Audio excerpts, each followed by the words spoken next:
World B day मनाया जा रहा है, तो आज हम उस पर बात करेंगे कि जो शहद की मक्खियां हैं, ये हैं तो बहुत छोटी सी, लेकिन पूरी फैक्ट्रीज हैं और जिस तरीके से शहद बना रहे होते हैं, शहद पर तो हम बात करते हैं अपने शोज़ में भी। आपने देखा है कि जब मुख्तलिफ तरीक़ों से हम शहद का इस्तेमाल आपको बताते हैं, लेकिन आज हम खुसूसी तौर पर शहद की मक्खियों के हवाले से बात करेंगे कि वो कितनी कारआमद होती हैं और उनकी कितनी अहमियत है। इस हवाले से बात होगी। मेरे साथ शेख गुलबादशाह साहब मौजूद हैं, जो कि वाइस प्रेसिडेंट हैं all Pakistan bee keeper exporter and honey trader association के, और साथ साथ डॉक्टर ईसा मौजूद हैं जो कि हर्बलिस्ट हैं। Welcome to the show doctor Isa. और यमुना चट्टा साहिबा मौजूद हैं जो कि माहिर ग़िज़ाइयत हैं। आपकी भी आमद का और वक्त का बहुत शुक्रिया। तो सबसे पहले चूँकि आज वर्ल्ड बी डे मनाया जा रहा है, तो शहद की मक्खी, इसकी ख़ुद कितनी बड़ी अहमियत है और ये कितनी ज़्यादा ज़रूरी है और इसको कैसे प्रोटेक्ट किया जाता है, इन तमाम चीज़ों पर बात करेंगे। ईसा भाई, शहद की मक्खी खुद कितनी ज़्यादा ज़रूरी है और पूरी एक चलती फिरती फैक्ट्री इतनी सी भी। जी बिस्मिल्लाहिर्रहमानिर्रहीम। देखें, दुनिया में अल्लाह ताला ने जो मक्खियाँ बनाई हैं उसकी तादाद आज लोग बताते हैं 20,000 के करीब है। 20,000 मक्खियों में इस मक्खी को ये सिर्फ फजीलत है कि ये अपने बदन से शहद निकालती है, और इसका जिक्र अल्लाह ताला ने बड़ी खूबसूरती के साथ सूरह नहल की आयत नंबर, नहल पूरी यानी कि मक्खी के ऊपर ही नाम रखा गया है सूरह का, यानी कि इस मक्खी को देखें आप, कुरान में कितनी जगह मिली है। क्या बात। फिर इसमें 68-69 नंबर जो आयत है, अल्लाह ताला कहते हैं कि हमने जो मक्खी को हुक्म किया, जो उसे समझा दिया, ये फलों में से, फ्रूटों में से और ये जो निबातात हैं इनमें से ये खाएगी और अपने बदन से शहद निकालेगी। फिर लिखा कि ये शिफा लिन्नास है, लेकिन इसके नीचे जो आखिरी लाइन है, अल्लाह ताला कहते हैं कि गौर करने वालों के लिए इसमें बड़ी निशानियां हैं। तो अब अगर गौर करें, 20,000 मक्खियों में से ये वाहिद मक्खी है जो शहद निकालती है, नंबर 1। दूसरी बात है कि दुनिया की हर चीज़ खाने की ख़राब हो जाती है, ये 20,000 साल रखेंगी, ये ख़राब नहीं होगा। 2,000 साल रखेंगी, ये ख़राब नहीं होगा। बल्कि अहराम मिस्र में जो ये ममियाँ मिलती हैं, उनमें भी जो मसाले लगाए गए थे वो शहद की इसमें मिला के लगाए गए थे। अच्छा। फिर इसके छत्ते की एक बड़ी अहमियत है। अच्छा, सेकेंडली ये है कि ये आप देखें कुदरत का निज़ाम, ये मक्खी आपको कभी कचरे पे नहीं मिलेगी। आप हजारों किस्म की मक्खियां देख लेंगी, ये आपको जब भी नजर आएगी फल के ऊपर, फ्रूट के ऊपर, यानी कि इसकी फितरत जो बनाई गई है, इसका अंदाज जिंदगी गुजारने का भी वही है, यानी कि आज तक चेंज नहीं हुआ। अच्छा, इसमें एक और मैं आपको बताऊं, दुनिया में जैसे सबने कहा कि एक जगह ऐसी भी है जहां ये मक्खी नहीं पाई जाती। कहाँ? दुनिया में एक जगह ऐसी भी है जहां ये अंटार्कटिका जो बर्फानी इलाका है, उसमें ये नहीं पाई जाती। सही। क्योंकि वहां कोई पौधा नहीं उगता, कोई फल नहीं है, कोई, तो वहां ये पाई भी नहीं जाती। सही। और टेम्परेचर लेवल भी शायद बहुत ज्यादा मनफी रहता है। बिल्कुल, बहुत ज्यादा ठंड होती है, तो इस वजह से। तो शेख गुलबादशाह, अब जैसे कि आ गई है बादशाह साहब के, अब जिस तरफ आ गई है गुफ्तगू के, एक तो एनवायरनमेंट बड़ा चाहिए होता है, अच्छा, जिस तरह से साजगार एनवायरनमेंट हो तो ये मक्खियाँ ज़्यादा अफजाइश पाती हैं। पाकिस्तान में कैसा एनवायरनमेंट है शहद की मक्खियों के लिए, और किस हद तक जो है ना वो फेवरेबल है उनके लिए, और हम किस हद तक जो शहद है वो प्रोड्यूस कर रहे हैं? बिस्मिल्लाहिर्रहमानिर्रहीम। सबसे पहले तो मैं आप लोगों का शुक्रिया अदा करता हूँ, क्योंकि आज इंटरनेशनल दुनिया में शहद का आलमी दिन मनाया जा रहा है। पिछले साल भी हमने 20 मई को शहद का आलमी दिन मनाया था, और इस दफा भी हमारा जो प्रोग्राम है यही है कि हम शहद का आलमी दिन मना रहे हैं। लेकिन हमारी ये बदकिस्मती है कि हमारे मुल्क में इस चीज़ को कोई तवज्जो ही नहीं दे रहा, क्योंकि पाकिस्तान का जो माहौल है, जो यहाँ का एनवायरमेंटल है, दुनिया का बेहतरीन माहौल है शहद मक्खियाँ पालने के लिए। हमारे यहाँ पाकिस्तान में 4 तरह की मक्खियाँ पाली जाती थी, Apis mellifera, Apis cerana, Apis dorsata और एपिस फ्लोरिया। यहाँ पर 2 तरह की मक्खियाँ जो है वो हमसे ख़त्म हो गई, ये माहौलियाती आलूदगी की वजह से। और इसकी जो बुनियादी वजह है वो यही है कि हमारे मुल्क में जो मोबाइल टावर लग रहे हैं, जो शोर शराबा है, जो पेस्टिसाइड दवाइयाँ इस्तेमाल की जा रही है, और दूसरी तरफ जो ख़तरनाक बात है वो यही है कि हम जो जंगलात काट रहे हैं। हमारी इस शोबे के साथ इस वक्त हमारे यूनिट का जो डेटा है, all Pakistan bee keeper exporter trader association, इसके साथ तकरीबन 12 लाख लोग वाबस्ता है, यानी 12 लाख घराने हैं। पाकिस्तान में सालाना शहद का जो पैदावार है वो 20,000 से लेकर 40,000 टन तक है। लेकिन अब बदकिस्मती हमारी यही है कि हमारे जो जंगलात है वो उनकी बेदरिया कटाई जारी है। दूसरी तरफ हमारे मुल्क में जो नई प्रोजेक्ट शुरू की गई है सरसब्ज़ पाकिस्तान या ग्रीन पाकिस्तान के नाम से, तो हम कहते हैं कि इसमें ऐसी दरख्त लगाया जाए जो फ्लोरा देता हो, जो शहद के पैदावार को बढ़ाता हो। हमारा जो सालाना एक्सपोर्ट है अरब ममालिक को हम एक्सपोर्ट करते हैं, कई सौ कंटेनर हम शहद एक्सपोर्ट करते हैं, लेकिन हमारा एक्सपोर्ट भी पिछले सालों के निस्बत कम हो रहा है। और इसकी बुनियादी वजह यही है कि हर अरब ममालिक में हालात जो है वो पहले की तरह नहीं है। यहाँ पाकिस्तान में भी इस रोजगार को कोई तवज्जो ही नहीं दे रहा। मैं ये यकीन के साथ ये कहता हूँ कि हमारा जो शहद का जो तादाद है ये लाखों तक पहुंच सकता है। और इसमें जो बीकीपर है, ये ट्रेडर्स है, एक्सपोर्टर है, ये अगर 12 लाख लोग इससे वाबस्ता है तो ये तादाद 30 लाख तक पहुंच सकते हैं। लेकिन इसके लिए ये बाकायदा एक इंस्टीट्यूट होना चाहिए। हमारे पास, लेकिन शेख साहब अभी तवज्जो नहीं है। और आपने बताया कि जंगलात की भी कमी है, दरख्तों की भी कमी है। अब किस तरह के इक़दाम होने चाहिए कि हम इतनी बड़ी तादाद में शहद एक्सपोर्ट कर सकते हैं और एक बड़ा एक्सपोर्टर पाकिस्तान बन सकता है और हमारे ज़र मुबादले में भी इजाफा हो सकता है? तो क्या इक़दाम करने की ज़रूरत है शेख साहब? हमारी यूनियन ने वज़ीर-ए-आज़म पाकिस्तान इमरान खान साहब के नाम भी एक प्रपोजल भेजा था। तो उन्होंने नमल यूनिवर्सिटी में जब शजरकारी का मुहिम था तो उन्होंने भी कहा कि पाकिस्तान का शहद जो है ये दुनिया का बेहतरीन शहद है। हमें जंगलात को बढ़ाना होगा और ऐसी दरख्त लगाना होगा जो शहद के मक्खी के लिए बेहतर हो, क्योंकि अल्लाह ताला ने इस मुल्क को ज़बरदस्त माहौल दिया है, ज़बरदस्त मौसम दी है। यहाँ सारा साल जो है शहद हम निकाल सकते हैं। हालांकि बैरूनी ममालिक में चंद महीनों में लोग शहद निकालते हैं, लेकिन यहाँ पर सारा साल जो है हमारा मौसम बहुत ज़बरदस्त मौसम है। और इसके लिए बाकायदा एक प्लानिंग होना चाहिए कि भाई हमारा शहद जो यूरोपीय ममालिक को एक्सपोर्ट नहीं होता तो हमें यूरोपीय ममालिक तक को भी एक्सपोर्ट को बढ़ाना चाहिए। और हमारे मुल्क में जो सरसब्ज़ पाकिस्तान ग्रीन पाकिस्तान प्रोजेक्ट के नाम से जो प्रोजेक्ट चल रहा है, तो हमारा ये तजवीज़ है कि इनमें ऐसी दरख्त लगाए, बीड़ी, लाई, शीशम, कीकर वगैरह वगैरह, ताकि और इसके अलावा इस वक्त कोरोना की वजह से इंटरनेशनल दुनिया में सारे कारोबार जो है वो मुतासिर है। हमारा जो शोबा है, इंडस्ट्री है, बिल्कुल, तो यानी जंगलात से फोकस करना होगा, दरख्तों पर और ग्रीनरी पर फोकस करना होगा ताकि हम ज़्यादा से ज़्यादा शहद प्रोड्यूस कर सकें। साजगार एनवायरनमेंट है और ये हमें काफ़ी ज़्यादा इकॉनमी में भी हमारी हेल्प कर सकता है। बहुत शुक्रिया शेख गुल साहब, आपने हमें वक्त दिया। यमुना, जैसे कि हम अभी बात कर रहे हैं शहद के हवाले से, शहद की मक्खी के हवाले से, और कहा भी ये जाता है कि शहद का जो छत्ता होता है उसमें कोई भी चीज़ बेकार नहीं होती, शहद होता है, उसके अलावा छत्ता कभी मोम वगैरह बना लिया जाता है। बहरहाल ये जो शहद है इसके कितने फ़ायदे हैं, हम इसे किस किस तरीके से इस्तेमाल कर सकते हैं अपनी ग़िज़ा के अंदर ख़ास तौर पे, और ये ह्यूमन बॉडी के लिए कितना ज़रूरी है?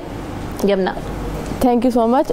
सबसे पहली चीज़ मैं बताना चाहूँगी वो है कि आपने जब भी कोई फूड इस्तेमाल करना होता है, ख़ुराक में कोई भी चीज़, उसके जो बेनिफिट्स हैं उसको मद्देनज़र रख के अगर इस्तेमाल किया जाए तो उसके फ़वाइद आप ज़्यादा जो है हासिल कर सकते हैं। शहद के बारे में मैं स्टार्ट करूँगी कि आपने अगर इसको डेली रूटीन में लेना है, पहली बात तो ये डेली रूटीन को में इसको हिस्सा बनाएं। इवन रिसर्चेज़ हैं, रिकमेंडेशन है कि आप पूरे दिन की अगर चीनी का जो भी इस्तेमाल, मिठास आपने कोई भी ऊपर से यूज़ करनी है किसी भी खुराक की चीज़ में, तो वो आप एक खाने के चम्मच तक इस्तेमाल कर सकते हैं। ख़वातीन के लिए ये रिकमेंडेशन है, और मर्द तकरीबन 1.5 से 2 चम्मच तक इस्तेमाल कर सकते हैं। उसके बाद आता है कि उसको जो चीनी वाली चीज़ है, जो मिठास की चीज़ है, वो इस्तेमाल क्या करनी है। हम आपको पता है वाइट शुगर से तो हर जगह मना कर दिया गया, रिसर्चेज आ गई हैं, जर्नल्स के जर्नल भर दिए कि जो चीनी का इस्तेमाल है, सफ़ेद चीनी का इस्तेमाल है, ये नहीं होना चाहिए। तो इसको लोगों ने रिप्लेस किया शहद से और शक्कर से। शहद मुझे पर्सनली इसलिए भी ज़्यादा पसंद है क्योंकि देखें, अगर आपको हम हेल्थ बेनिफिट्स की बात करते हैं, हम इसको खुराक में कब और किस तरह से इस्तेमाल कर सकते हैं। इसका सबसे अच्छा जो आप फ़ायदा उठा सकते हैं वो है नाश्ते में इस्तेमाल। हमें नाश्ते के टाइम पे जब हम सो के उठते हैं, पहली बात तो सबसे पहले मैं हमेशा आपके शो में आके चीज़ ज़रूर बता दूँ जब भी हम खुराक की बात करें कि नाश्ता आपका सबसे इम्पॉर्टेंट मील होता है। आपने नाश्ता अच्छा कर लिया तो आपका पूरा जो दिन है वो फुल ऑफ एनर्जी गुजर सकता है, आप ज़्यादा बेनिफिट्स हासिल कर सकते हैं अपने पूरे दिन से, वक्त से, क्योंकि आप एनर्जाइज्ड फील करते हैं। तो जहाँ हम हमेशा एनर्जाइज्ड नाश्ते की बात करते हैं कि ऐसा खुराक खाएं कि जो आपको भरपूर ग़िज़ाइयत दे, तो उसमें शहद किस तरह से आप शामिल कर सकते हैं कि देखें, दही का इस्तेमाल मैं हमेशा कहती हूँ थोड़ा बहुत किया कीजिए। हमारे खुराक में रोटी या ब्रेड के साथ अंडा या सालन होता है, उसके बाद हमेशा कोई दूध व कोई मशरूब है, कोई दूध का इस्तेमाल होता है या फ्रूट जूस वगैरह होते हैं, तो उस जगह पे या दही वगैरह होता है, उसके अंदर जब आपने मीठे का इस्तेमाल करना है, जो लोग चाय भी पीते हैं, आप वहाँ पे अपने रूटीन में शहद को ऐड करने को रूटीन बना लें। ठीक है, चीज़ तो आप ले ही रहे हैं, सफ़ेद चीनी के बजाय शहद का इस्तेमाल करें तो आपको एनर्जी ज़्यादा मिलेगी। इसकी एंटीबैक्टीरियल प्रॉपर्टीज़ पूरी दुनिया में जाने जाते हैं, इसकी एंटीसेप्टिक प्रॉपर्टीज़ पूरी दुनिया में जानी जाती हैं। बच्चों के लिए बड़े बुजुर्ग कहा करते थे, माएँ वगैरह कहती होती थी, बचपन में आपको भी पता है कि शहद हमें खिलाया जाता था, माएँ कहती थी शहद खाएं, शहद के बगैर दिन मुकम्मल नहीं होता था।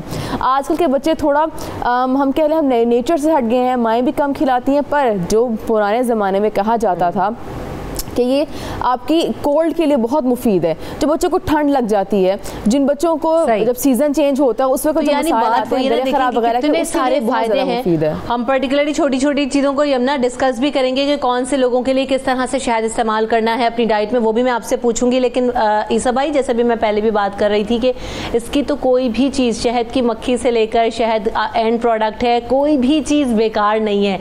और शहद की मक्खी के छत्ते में हमारी हिकमत में जी, तो दुनिया पूरी में उसका मज़हब कोई भी हो, वो शहद के बगैर हिकमत सीख ही नहीं सकता। इतनी बड़ी अहमियत है शहद की।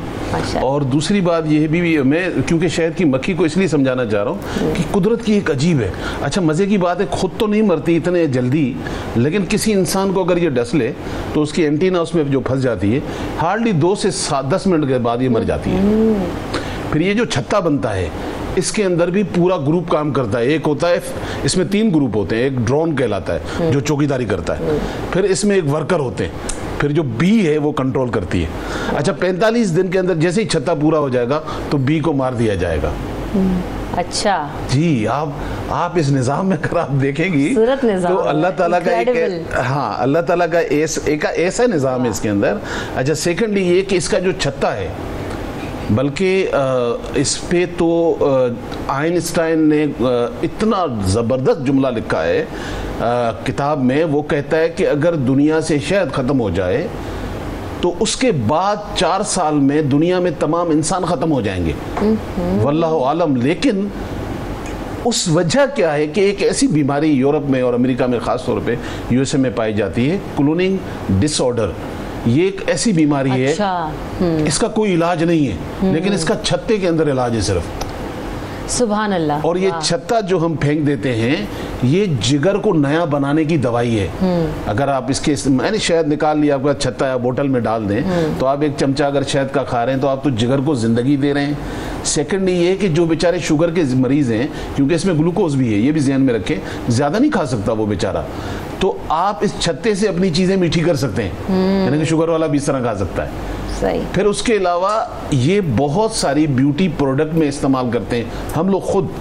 अच्छा, सेकंडली ये है कि इसका जो निज़ाम है उसकी अफादियत तो अपनी जगह है, लेकिन इसका एक और मैं बच्चों में बताता हूँ। ख़ास तौर पे आपने देखा होगा छोटे बच्चे अक्सर रात में यकदम उठते हैं और रोते हैं। वो ऐसे बच्चों को रात में अगर आप हल्का सा शहद चटा दें 2-4 दिन में, तो ये इनकी प्रॉब्लम ख़त्म हो जाती है। अच्छा, ज़बरदस्त। वो माएँ जो बच्चों को दूध पिलाती हैं और दूध की कमी की शिकायत करती हैं, वो दूध पिलाने वाली माएँ अगर शहद का 1 चमचा पिए तो अल्लाह ताला उनके दूध में इजाफा करता है। अच्छा, वो लोग जो थक जाते हैं बेचारे काम से, टायर्ड हो जाते हैं, वो अगर 2 चम्मच शहद के पानी में मिलाकर और पिए तो वो एनर्जी को बूस्ट करने लग जाता है। और कहते हैं सुबह भी आप पिए तो आपकी एनर्जी एकदम बूस्ट हो जाती है। निहार मुंह पीने से वेट लॉस भी होता है। और देखिए, अल्लाह के रसूल सल्लल्लाहु अलैहि वसल्लम फरमाते हैं, सही बुखारी में 5688 नंबर हदीस है किताबुल तिब में, तो आप सल्लल्लाहु अलैहि वसल्लम के पास एक शख्स आया, तो उनके लूज मोशन का मसला था जी, तो उसके पेट के मामलात थे, तो आप सल्लल्लाहु अलैहि वसल्लम ने फरमाया इसे शहद खिला दे। वो दूसरे दिन फिर आ गया, बोला मेरी तबीयत सही नहीं होगी, तो आप सल्लल्लाहु अलैहि वसल्लम ने फरमाया इसे फिर दोबारा शहद खिला दे। वो तीसरे दिन फिर आया, या रसूलल्लाह मेरी तबीयत सही नहीं हो रही है, तो अल्लाह के रसूल ने फरमाया इसको फिर शहद खिला दे। जब चौथी दफ़ा आया तो अल्लाह के रसूल सल्लल्लाहु अलैहि वसल्लम फरमाते हैं कि मेरा रब सच बोलता है, तुम्हारा पेट झूठ बोलता है, इसे फिर शहद खिला दे, वो बंदा सही हो गया। वाह तो अब ये जो झूठ वाला मामला है पेट का, इसके ऊपर हमारी तहकीक है, बहुत कुछ कभी इसमें बात करेंगे। तो कहने का मकसद ये है कि इसके बड़े फायदे हैं, हमें अपने बच्चों को भी देने चाहिए, हमारी फैमिलीज को लेना चाहिए, और अल्लाह ताला का, मैं तो अपनी बात बता रहा हूँ, अगर नाज़रीन चाहें तो फ़ायदा उठा सकते हैं। जब आम का मौसम ख़त्म हो जाता है पूरे पाकिस्तान में, मेरे घर में आम होते हैं, सोचें आप कैसे, मैं कच्चे आम खरीद कर और इसके ऊपर हल्की सी शहद लगाकर 25-30 किलो एक नॉर्मल एनवायरनमेंट पे इसको रखता हूँ। जब मौसम खत्म हो जाता है तो ये आम बिल्कुल ऐसे लगता है जैसे अभी आज उतरा है ये। अच्छा, वैसे तो लोग ये करते हैं कि वो फ्रीजर्स में, क्यूब्स में, और वो इस शक्ल में सेव कर लेते हैं, लेकिन आप बड़ा नेचुरल उसमें प्रिजर्व, शहद खराब होने नहीं देता। वाह। तो अभी जिक्र हुआ यमुना कि वेट लॉस के लिए भी, और कहते हैं कि शहद और गर्म पानी का इस्तेमाल किया जा सकता है, बड़ा इफेक्टिव होता है, और किस तरीकों से इस्तेमाल कर सकते हैं यमुना? वेट लॉस पे मैं थोड़ी सी एक चीज़ ऐड करना चाहूँगी। हमेशा आपने सुना होगा शायद कि एक अगर आपको भी इंटरनेट पे भी सर्च करें कि वेट लॉस के तरीके और उसमें टिप्स वगैरह बताई जाती हैं, तो जो शहद और लीमू का इस्तेमाल है सुबह नहार पेट उठ के, इसका रीज़न मैं थोड़ा सा बताना चाहूँगी कि आप जब शहद और लीमू का इस्तेमाल उठते साथ करते हैं, इसके पीछे जो एम है इसको इस्तेमाल करने का वो ये है, ये जिस तरह अभी बात हम कर रहे थे कि ये मैदे के मसाइल जो बेहतर करता है। जिस इंसान का मैदा ठीक है ना उसका वेट ज़्यादा हो सकता है ज़रूरत से ज़्यादा, ना उसका कम हो सकता है, उसका वेट हमेशा हेल्दी मेंटेन रहता है। तो वो हजरात जो वेट लॉस करना चाहते हैं, आप उठते साथ ही एक गिलास रूम टेम्परेचर वाले पानी में या नीम गर्म पानी में हल्का सा लीमू और शहद, आधी चाय का चमचा, एक चाय का चम्मच अगर आप इस्तेमाल करें तो आपका मैदा अच्छा रहेगा, जिसकी वजह से आपका जिस्म का निज़ाम जो है, आपका मेटाबॉलिज्म फास्ट होगा और आपको वेट लॉस करने में आसानी होगी। उसके अलावा वेट लॉस से बल्कि मैं आगे कंटिन्यू करूँगी, अगर आपने फिर पूरे दिन में, आपको ज़ाहिर बात है अगर आप शुगर के मरीज़ हैं या आपको कोई भी आर्जा है, कोई बीमारी है, तो उसमें हमेशा कहा जाता है कि चीनी वगैरह से परहेज़ करें। तो आपने अगर आपको मीठा खाने का दिल भी करे तो कोशिश करें शहद चाट लें, बजाय इसके कि आपने दही और लवाजमात में चीज़ों में, मिल्क शेक वगैरह में आप चीनी का इस्तेमाल करें। उसके बाद जिन लोगों को पेट के वैसे मसाले आते हैं, जिन लोगों को डायरिया होने का बहुत इशू है, या स्पेशली रमज़ान से मैं इसे कनेक्ट करूँगी कि रमज़ान का हमारा आखिरी अशरा जो है वो चल रहा है, और लोगों को पकौड़े समोसे खाने की वजह से, लगातार खाने की वजह से बहुत लोगों को इस टाइम पे तेज़ाबियत का मसला होना, सीने में जलन होना, ये बहुत कॉमन चीज़ हो चुकी है, और आखिरी अशरे में ये केसेस हॉस्पिटल्स में ज़्यादा देखे जाते हैं। तो जिन लोगों को मैदे के मसाइल हैं, तो आप लोग भी ये करें कि आप अफ्तारी के टाइम पे कोई मशरूब पीने की बजाय, जिस तरह हमारे लाल शरबत और डब्बे के शरबत वगैरह मिलते हैं, वो पीने की बजाय अगर आप शहद का इस्तेमाल करें, पानी में शहद डालें, ठीक है, उसको ठंडा पानी पीने का दिल करा तो ठीक है, थोड़ा सा ठंडा कर लिया पानी का और उसके अंदर मशरूब की जगह शहद का इस्तेमाल करें, एनर्जी भी वो देगा, ठीक है, फ़ौरन से एनर्जी देगा और आप अफ्तारी के बाद ढाल नहीं महसूस करेंगे। और जिन लोगों को सीने में जलन का मसला आपको वो भी ठीक होगा। जिन लोगों को पेट के ख़राब होने के मसाइल हैं उनके लिए बहुत मुफीद है, जिस तरह हमने पहले बात की कि जिनके बच्चों के गले ज़्यादा ख़राब होते हैं, जो लोग दमे के जो है मर्ज़ में मुब्तला हैं, उनके लिए भी शहद बहुत मुफीद है। आपने ये करना है, जिस तरह मैंने स्टार्ट में बताया था, रिकमेंडेशन इसकी फिर भी है, प्लीज़ जो हज़रात सुन रहे हैं, आपने ये नहीं करना कि हर चीज़ में शहद इस्तेमाल करना शुरू कर दिया और ऐसे ही खाना शुरू कर दिया, दिन में पता चला 5-5 चम्मच खाया जा रहा है। 1 चम्मच से ज़्यादा ख़वातीन हैं तो वो 1 चम्मच खाएंगे तकरीबन, और अगर मर्द हज़रात है वो 2 चम्मच के करीब, 2 खाने के चम्मच के करीब इसको इस्तेमाल कर सकते हैं। तो आपने जब जिस जगह भी खाने में मीठा इस्तेमाल करना है, आप शहद का इस्तेमाल करें, और इसके अलावा कोशिश करें कि दिन का जो पहला हिस्सा है उसमें इस्तेमाल करें, रात को इस्तेमाल करें। जी दिन में 1 चमचा इस्तेमाल करें, 1 चम्मच ख़वातीन के लिए, ठीक है, 1 चम्मच ख़वातीन के लिए, 2 चम्मच और मर्द हज़रात के लिए। जी सही है। ईसा भाई कोई बेहतरीन वक्त भी है शहद को इस्तेमाल करने का? नहीं, बेस्ट है इसको खाने को तो इसके खैर किसी वक्त भी खा सकते हैं, लेकिन बेस्ट सुबह का टाइम है, क्योंकि जो पहली खुराक है सुबह की, उसमें अगर शहद शामिल हो जाए, और उसूल सेहत भी यही है। किसी ज़माने में वो बुज़ुर्ग कहते थे, आज हम समझ रहे हैं कि सुबह का खाना बादशाहों की तरह खाओ, दोपहर में वज़ीरों की तरह खाओ, रात को फ़कीरों की तरह। और बच्चों को क्या सुबह में दे दें? बिल्कुल दे दें, बच्चों को तो चटाएंगे आप। अच्छा, वो ख़ास तौर पर लोग जिनके देखा बात करते हुए आवाज़ बैठ जाती है, वो आवाज़ बैठी हुई बेचारा परेशान है, भाई शहद लें, उसमें थोड़ी सी दालचीनी मिलाएं और इसको दिन में 2-4 दफ़ा चाट लिया करें, बैठी हुई आवाज़ सही हो जाती है। अच्छा, वो बच्चे जिनको ऐसी खांसी होती है वो बेचारे एंटीबायोटिक पे चले जाते हैं, लेकिन अगर ऐसे बच्चों के लिए 1 टेबलस्पून शहद लेकर और उसमें चुटकी नमक डालकर थोड़ा सा पकाकर और इसको आप रख दें किसी बोतल के अंदर, आप इस बच्चे को चटाएं 2-3 दिन में ये बिल्कुल खांसी सही हो जाएगी। यानी कि ये मल्टीपल चीज़ों में हम इसको मल्टीपल फायदे भी होंगे उसको चटाने के। बिल्कुल है। अच्छा, मल्टीपल फायदों की बात आ गई, ब्यूटी के लिए बड़ा ज़रूरी है शहद का इस्तेमाल, ख़वातीन के लिए, उन ख़वातीन को तो बड़ा ज़बरदस्त फ़ायदा देता है, ख़ास तौर पर इसके और भी हैं, लेकिन मैं ख़ास तौर पर उन लड़कियों की बात करूंगा जिनकी उम्रें 30 साल से लेकर 80 साल वाली लड़कियां हैं। तो उनको एंटी एजिंग चाहिए होता है ना। एंटी एजिंग प्रोडक्ट बहुत महंगी होती है, चाहे मेरे पास ले कहीं भी ले। तो अल्लाह ताला की बड़ी नेमत है कि एक टमाटो को हाफ काट कर उसके ऊपर 1 चम्मच शहद फैलाकर और इसका मसाज करें, 5-7 मिनट इसको मसाज करें और उसके बाद छोड़ दें। फिर इसको ठंडे पानी से, जब ये ड्राई हो जाए, ठंडे पानी से धोएं। आप इसको रोज़ाना करें, एक दिन छोड़ दें, एक दिन करें, आपके चेहरे से रिंकल और झुर्रियाँ ख़त्म होने लगती हैं। आपका वो जो बुढ़ापा तो किसी का ख़त्म नहीं होता, लेकिन बहरहाल जो एक निखार आ जाता है, निखार आ जाता है, बड़ी ज़बरदस्त चीज़ है। अच्छा ईसा भाई, छोटी मक्खी का शहद ज़्यादा अच्छा होता है, बड़ी मक्खी का शहद ज़्यादा अच्छा होता है, या फिर फ़र्क कैसे कर सकते हैं दोनों में? जैसे शहद अगर अच्छा मिल जाए तो अच्छा ही होता है। अच्छा, अब अच्छे की पहचान क्या, जाली शहद भी है, कैसे पता करें? नहीं, इसमें कोई शक नहीं है, लेकिन मेरा एक ईमान है कि अल्लाह ताला कोई भी चीज जो भी अल्लाह ने उतारी है वो दुनिया से कभी भी असल खत्म नहीं होता। नहीं पता कैसे, नकल अपनी जगह रहेगा। देखिए, इसके बहुत तरीके हैं। मिसाल के तौर पर जो पालतू कुत्ता है जो आम गलियों में घूमते हैं, आप रोटी पे लगा के देंगे, ये कभी शहद नहीं खाएगा। घर वाला तो आइसक्रीम भी खा जाता है, लेकिन वो नहीं खाएगा। अच्छा, दूसरी चीज, अब लोग कहेंगे भाई कुत्ता कहाँ ढूंढे, तो आसान तरीका ये है कि डीप फ्रीजर होता है आपके घर में, फ्रिज के ऊपर जो हिस्सा होता है, आपकी जो भी शहद की बोतल है आप उसके अंदर रख दें। असल भी होगा, नकल भी होगा, जमेगा, ये ज़हन में रखिएगा।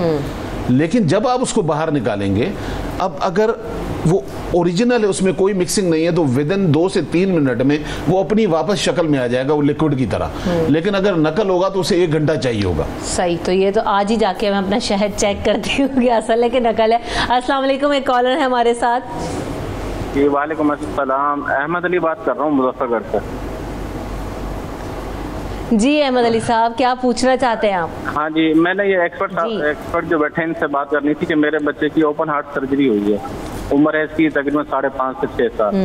तो इसको शहद देने का क्या तरीकेकार है? क्योंकि अगर ज्यादा शहद हम वैसे ही चटाते हैं ना बच्चे को, अगर हम वो चटाते हैं तो उससे तो ये हो जाएगा कि वो कहते हैं बुजुर्ग के भी गर्मी बहुत लगती है बच्चे को इस तरह, तो उसका क्या तरीकेकार है? क्योंकि इसका भी हार्ट का भी मसला ही है, ओपन हार्ट सर्जरी हुई है, तो इसका तरीकेकार क्या है? किस तरीके से मैं इसको दूं? दोनों से पूछ लेते हैं आपके सवाल का जवाब। ईसा भाई पहले आप बता दीजिए। बच्चे की उम्र क्या बताइए? 5-5.5 साल के हैं वो। जी 5.5 से 6 साल। जी बिल्कुल। देखें, जी अहमद साहब आपके सवाल का जवाब दे रहे हैं। अल्हम्दुलिल्लाह, ये सबसे बड़ा फ़ायदा तो इसका खुद शहद का ये है कि ये हार्ट के लिए बहुत ज़बरदस्त दवाई है। सही है, हार्ट वाले हर पेशेंट को ये इस्तेमाल करनी चाहिए। बल्कि आपने देखा होगा कि वो आजकल 3-4 चीज़ें मिक्स करके हार्ट वाले खा रहे होते हैं। तो हाँ, जहाँ तक बच्चे का ताल्लुक है, उसकी उम्र क्योंकि छोटी है, तो आप इसको चम्मच का 1/4 हिस्सा पानी में मिक्स करके, लेकिन कोशिश करें सादे पानी में। जो ज़्यादा पानी होता है, इसके कुछ मिनरल्स हैं जो बर्न हो जाते हैं, तो आप सादे पानी में मिक्स करके उसको पिला सकते हैं। सही है। आप उसको थोड़े से दूध में पिला सकते हैं। सही है। जिस एंगल से भी पिलाएंगे इस तरह उसको फायदा होगा, नुकसान। सही है जी। हमने जो हार्ट पेशेंट्स होते हैं या ये जो बच्चे का केस आया, इसमें किस तरीके से इस्तेमाल आप तजवीज़ करती हैं?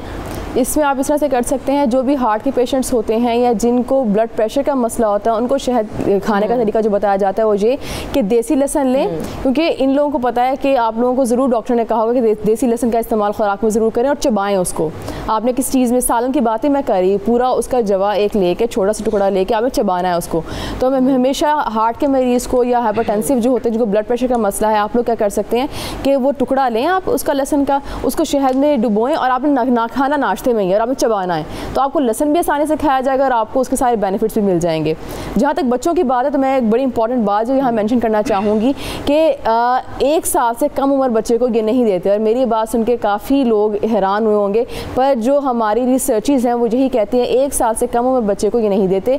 ज़रूरी नहीं कि हर बच्चे को इशू हो, पर अगर इससे एक तरह की ना पॉइजनिंग होती है कुछ बच्चों में, तो वो अगर हो तो बच्चों के लिए बहुत ख़तरनाक होती है। इसलिए कहते हैं कि एहतियात जो है वो रखनी चाहिए। चाहिए आपको 1 साल से कम उम्र बच्चे को ना दें।